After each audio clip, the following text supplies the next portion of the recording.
All right, everyone. Now we've got the 4 talks in a row. You can blame me for the bad scheduling. So we'll have first up Will Trad, who'll talk about a microlocal approach to narrow escape with drift. Take it away, Will. Okay, so this was first of all, thank you to the organizers for giving me the opportunity to speak about this. So this is part of my thesis at the moment. And so this was done about a year ago, and it was part of joint work with Medet, who is a postdoc under the supervision of Leo. So basically, I'll go through this talk in the following manner. I'll first introduce the problem and give a very intuitive description to it. It's not too complicated. Then I'll provide a mathematical formulation. Then I'll pivot into the theory, which is where the microlocal analysis comes into play.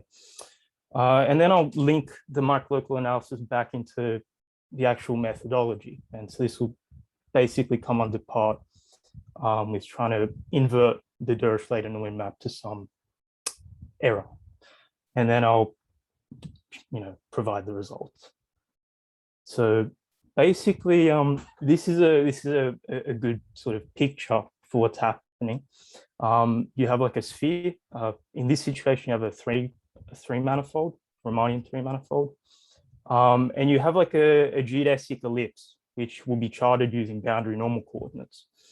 And the geodesic ellipse has some relative size, which we call epsilon. Also, that geodesic ellipse, denoted by gamma epsilon A centered at x star, is called the absorbing window, right? Because this is basically like how long does it take for a Brownian motion to hit the absorbing window and leave through the manifold. And then this ellipse has some eccentricity, which will be dependent on this parameter A, which sits between 0 and 1. And basically, the classical question is you want to understand what's the mean sojourn time. So how long does it take for this Brownian motion, which starts at x0, to leave through this window? And you can have multiple windows. You can have more stringent geometric constraints on the manifold. We assume that the manifold's smooth, of course. If you have these very stringent constraints, you have something known as a diastrait problem, which has very different singular asymptotic properties. And basically, what I hope to do is I want to essentially generalize results first of my supervisor, the postdoc, and an applied mathematician who happens to be my supervisor's brother from Macquarie. Their paper written in 2019, as well as a paper written by Emari, Costa, and a few other authors in 2011. Basically, what was done by the first paper, the one in 2019, was basically they managed to take part of the paper written by Emari, and they lifted it to the setting of Riemannian manifolds, and they applied a layer potential method, which was essentially based upon microlocal techniques. And using that method, you could generate some very nice numerical solutions, in a sense. And then Emari also in 2011, in the 2-dimensional setting, they had a force term. So they introduced this drift term into their equation, which is what I will sort of plan to look at. And as for a more complete description regarding issues from going, say, from 2 to 3 dimensions, you can look at these sources, like Singer, Schuss, Ockman in 06, 08, as well as Schuss, Ockman in 04 and 15. So this is just a very quick, basic idea behind how the problem works. So in terms of the mathematical formulation, you have a compact Riemannian 3 manifold with non-empty boundary. And then you have an external vector field, which is given by grad phi. And this will actually be very important for us because it turns out that if this vector field isn't, of non-trivial Draconian cohomology class, you have this issue deriving a compatibility condition, which sort of this issue propagates to the point with which it becomes very difficult to find the mean sojourn time.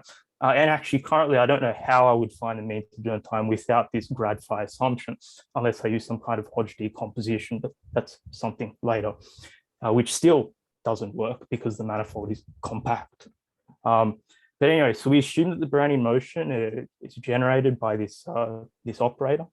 And basically, we want to introduce a stopping time. So this is how we're going to define the mean sojourn time. So you introduce a stopping time, which is basically the smallest amount of time it takes for the Brownian motion to hit the absorbing window, or that geodesic ellipse that I mentioned. And then from there, you can define this mean sojourn time as like the conditional expectation over all the stopping times. You condition against the starting condition, which will be, x0 equals x.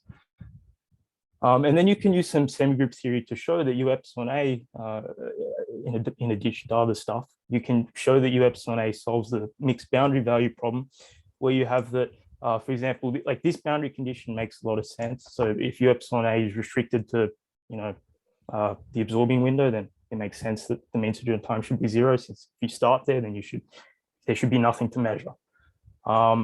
And then this basically reflects sort of this bounce effect, right? So one of the key tools that was used by Amari, and actually by papers before Amari, when they were looking at this problem in 2D, okay, with very simple geometries, was they would use this Green's function gxy, and the gxy usually solves the adjoint problem. So we're going to do the same thing. And what's nice about the gxy is it contains the local geometry near the geodesic window. And this is sort of another aspect of interest to us, is that we're not just we don't just want an expansion. We want an expansion for U epsilon A, which contains some of the local geometric features. We want them to sort of manifest within the mean sojourn time.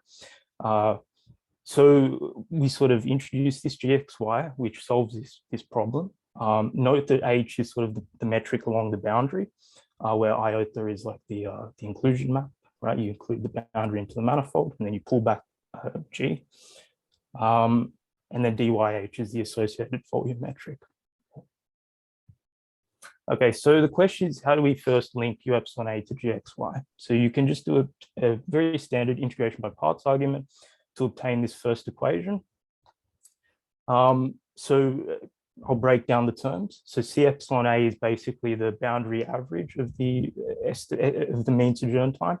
And then the fancy G is basically the integral of gxy with respect to the volume metric G, dyg, the volume form dyg. So one thing to keep in mind, and it's important, but it's not pertinent to like the talk in a sense, in some vague sense. Gxy isn't symmetric, so I can't just sort of flip, gxy to be gyx and expect that to be the same thing. That actually becomes quite important later on, but not too important. It becomes important when I want to determine a certain remainder term that appears in the mean sojourn time, but I'll perhaps briefly mention that. And basically this term, this fancy G, solves this elliptic problem where capital phi can be thought of like as a weighted volume across the manifold. So the thing we want to do first is we want to restrict X to gamma epsilon A. So for, analysts, this is taking the trace. So we take the trace, we restrict to the boundary, but more specifically, we restrict to the absorbing window. And in restricting to the absorbing window, that U epsilon A, which is on the left, vanishes. So this red term here disappears, and we just have 0 equals to 3 terms. And what happens there is you necessarily introduce this newer boundary restricted Green's function as the Schwartz kernel of this operator that I've written up. And so the problem of finding U epsilon A becomes the problem of finding this constant, this boundary average of the solution.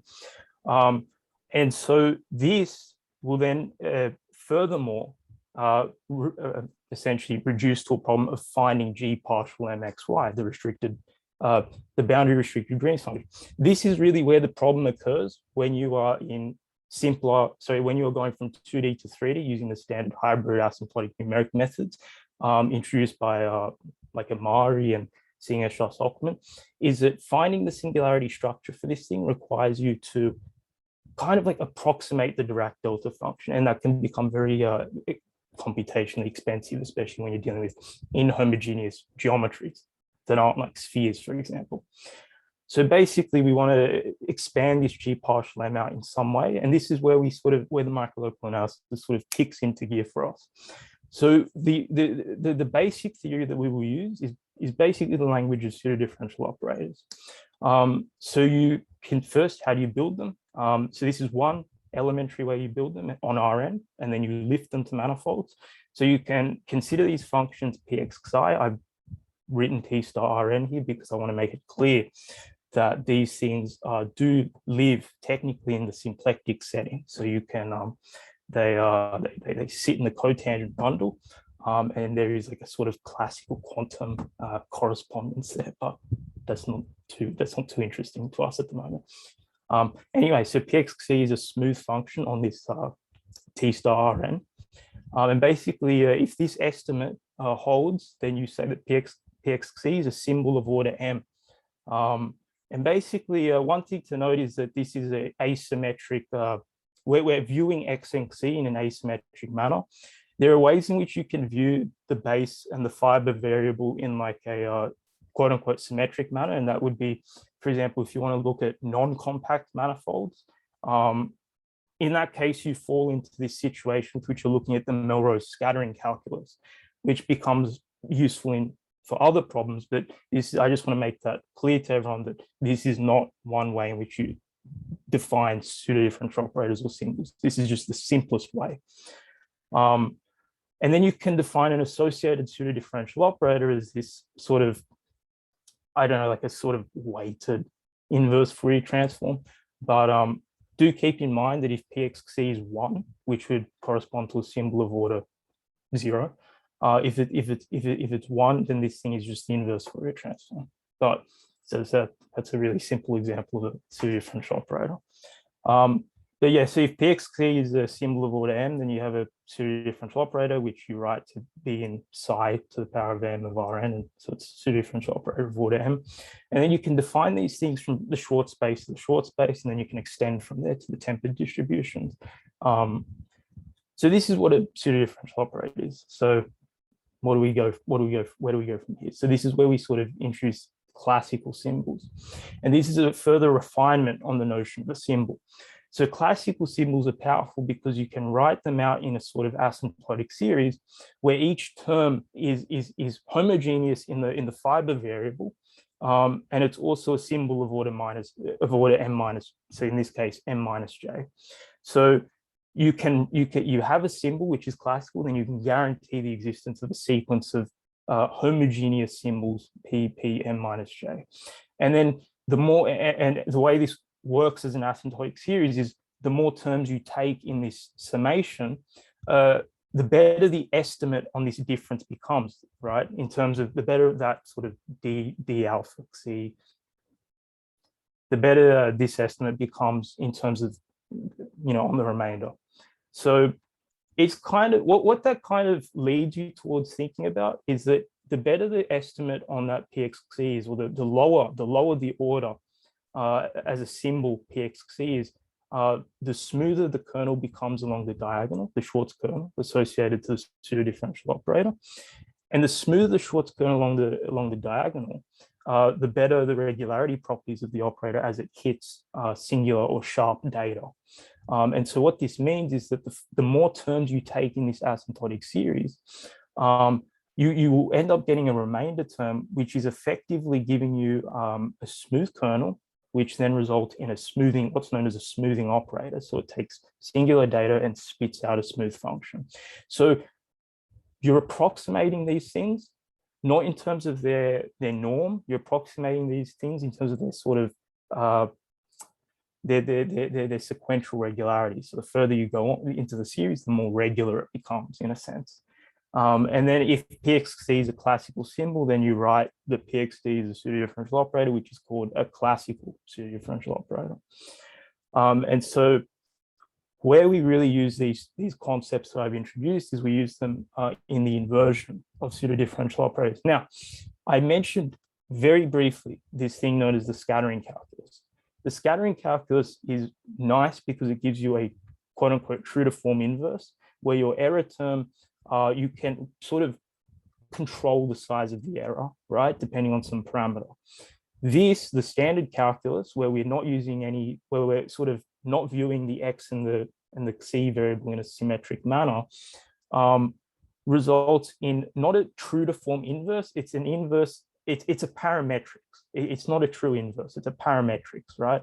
And basically, it's a parametrics whose error term is just more regular than the previous term, basically, and that's it. You get nothing more than that.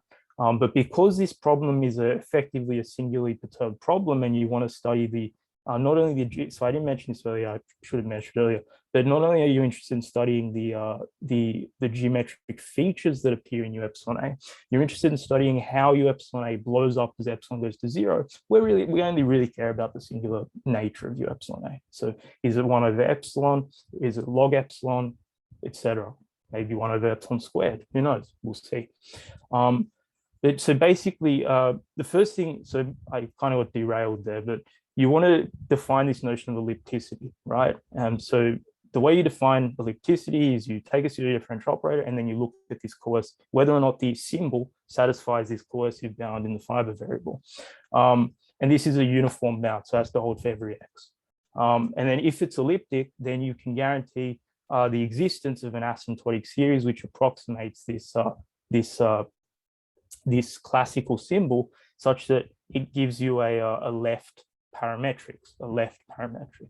And you can do the same thing to the right parametrics. It can all be done, but I don't care about that, right? Not for this problem, because I will construct this operator, this thing that I'll show as a left parametrics. So I don't care about the rest. So how do I link these ideas back to the narrow escape problem? So you kind of take a stab in the dark, and you get this auxiliary, you look at this Dirichlet boundary value problem. And when you have this problem, you can form this using some divergence theorem and like Green's identity and a whole lot of just algebra. You can form this operator equation, right? Basically, you have the Dirichlet-Neumann map, which is in the literature has been shown to be elliptic and first order as a pseudo-differential operator, as well as classical, right? It has this property here on the right. Because it satisfies these things, the pseudo-differential sort of calculus, the theory guarantees the existence of, well, an elliptic pseudo-differential operator of order -1, which is also classical and can be constructed via an asymptotic series, right? So it's this G partial M that I want to look for, right? I want to look for the Schwartz kernel of this operator, G partial M. So how do we do this? Well, we basically apply a symbol calculus reduction. So we take that equation 2 and we say that it's equivalent to this thing, right? So what does this mean? Okay, so this is just basically the symbol of every single term that appeared in the operator equation. So 1 is the symbol of the identity. This like awful summation is the symbol of the composition of the pseudo-differential operators. And then this is going to be the symbol of, well, this is some, symbol of some smoothing operator. So the idea is that, so one thing to note is that every time you're working the microlocal framework, you have pseudo-differential operators or Fourier integral operators, whatever, you want to always bring it back in some way to symbols, at least at the moment. You want to always somehow bring it back to symbols, in which case they're very simple functions that, sit on the cotangent bundle, and then you just sort of play around with them as if they're just normal functions. They're not operators, right? So they're significantly easier to work with. So this is what we're doing, but the trade-off is that you get this complicated summation that you have to truncate somewhere if you want to actually get something useful. So the fact that PXC is a classical symbol, as is QGF is a classical symbol, I can guarantee the existence of these symbols, P-1, P-2. So I only take the first 2 symbols. I then take a third symbol, L-3, which will basically be like a truncation error. So it's like I take all of the symbols of order -3 and less, and then just package them into L-3, because there exists another symbol, which is essentially asymptotically equivalent to. So the thing to note is how freely I throw away terms and I introduce terms purely based upon their regularity, like the regularity of the kernel that they produce. That's all I care about. I don't care about their norms. I don't care about their size in terms of error. I just care about the regularity. So I can now just write down an L-3. And then we appealed to a paper written by Dos Santos Ferreira et al. In 2007 to essentially use an expansion that they found for QGF. This was as a means to write down a formula for lambda GF. And then once you have this sort of expansion, this asymptotic series for QGF, because remember, that's also classical, so it admits one, you can apply a standard parametrics construction, which you can find in Wong or any standard textbook, to iteratively select the terms P-1 and P-2, which are the two terms we really care about, because everything afterwards, it's actually a classical result in microlocal analysis, where you can show that operators of order -3 admit kernels which are Holder continuous.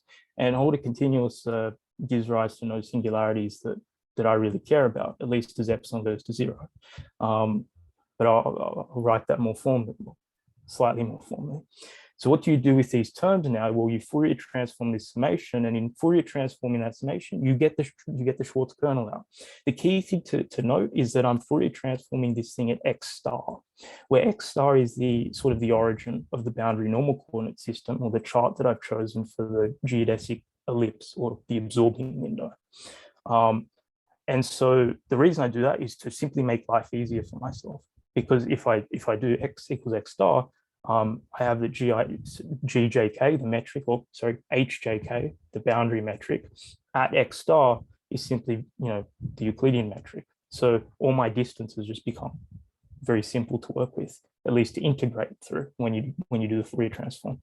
But then that's not good enough. You have to introduce these approximations, which were proven in the 2019 paper on the distances between x and y using with respect to the G metric, which is the metric due to the manifold, as well as the distance along the boundary, which is the H metric. You have to use some approximations on these things in order to essentially extend G partial M from x star to y to x to y for any arbitrary x and y sufficiently close to one another. So this is something I haven't mentioned, but something that's very important in microlocal analysis is your Schwartz kernel. So you're always looking at the diagonal, right? And this is actually how you sort of distinguish between two differential operators, especially if you work on manifolds. Just as an aside, you're looking at sort of basically how singular the kernel is along the diagonal.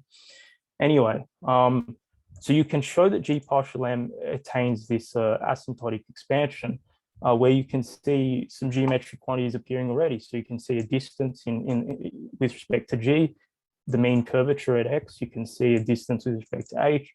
You have the difference in the scalar second fundamental form. And for those of you who don't know, this is the Hodge star, which is kind of like an anti-clockwise 90-degree rotation. You have the force term appearing, so the external vector field. You have the potential, the normal derivative, and then you have the tangential component, which is defined via basically you use the inclusion map kind of.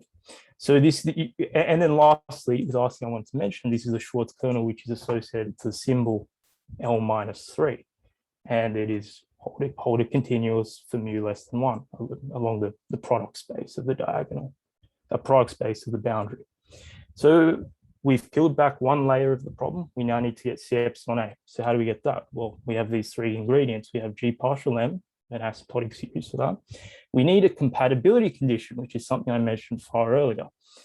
This condition allows us to not worry about this guy, right, which appeared here, because now we can write in terms of this, and you use some, it's quite a tedious argument, and it can get quite complicated just algebraically, and you have to do a lot of asymptotic approximation.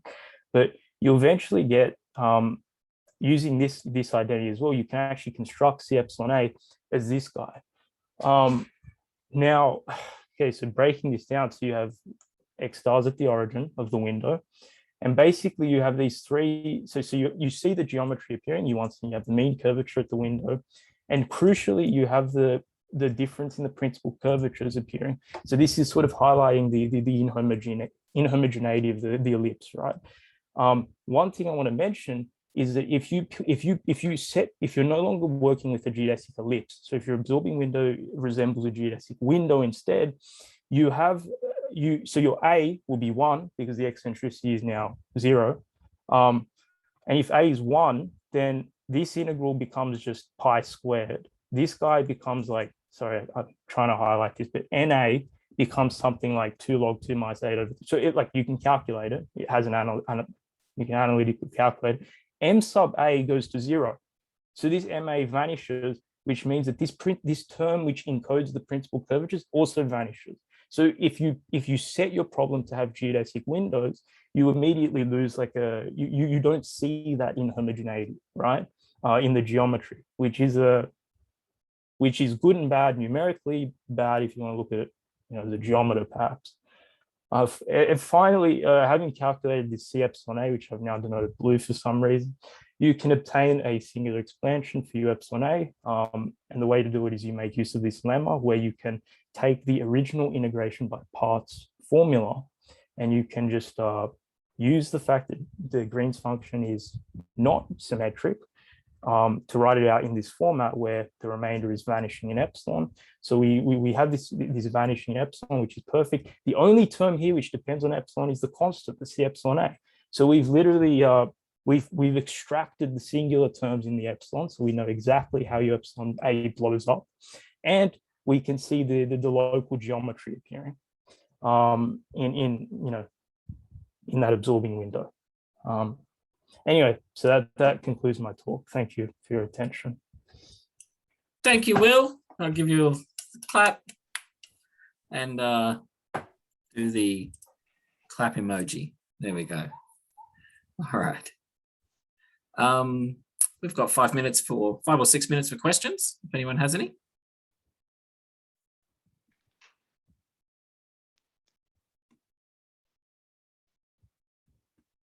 Well, I guess it's not exactly a question. It's rather kind of admitting that I did not quite understand.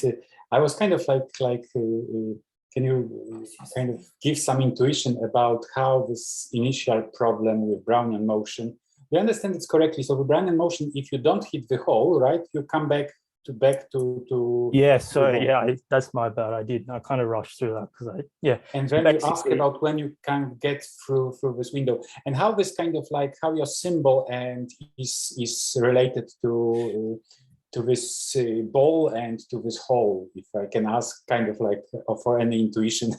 yeah. Okay, so basically so the reason, as far as I'm aware, this is just me, like I might not be smart enough, but how the actual symbol relates to the problem and is not clear to me. The reason the microlocal analysis kicks in though is because we're looking at singular structures, right? And this is really where the microlocal analysis shines. It's when you're trying to take something and you're trying to break it up into how it fails, kind of. And so that's why we appeal to the microlocal analysis. As for like any physical intuition as to the symbol and that, it's not clear because I'm aware of also like the symbol, how it can be related to like Hamiltonian mechanics as well, which is like another thing. And that, so I don't really see the connection immediately, but it's sort of like, oh, okay, well, we have to decompose this into singular parts. Well, okay, well, let's use microlocal analysis because this can do this. And you can do it very easily. The error terms end up just being just smooth parts and that you don't care about. It really comes down to just what you're after and the fact that you're after, how badly this thing breaks. The microlocal analysis is like perfect for that. As for what you said earlier, yeah, that's the correct that's my bad. I didn't quite describe it fully, but yeah, the Brownian motion will sort of bounce off the boundary if it doesn't hit the absorbing window, and that's encoded in the boundary condition, which yeah, I probably should have mentioned more about. But yeah. Okay, thank you.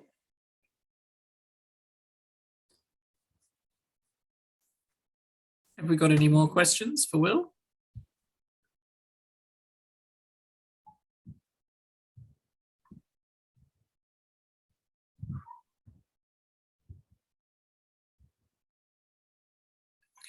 All right, if that's not the case, then I'll thank Will again for a nice talk.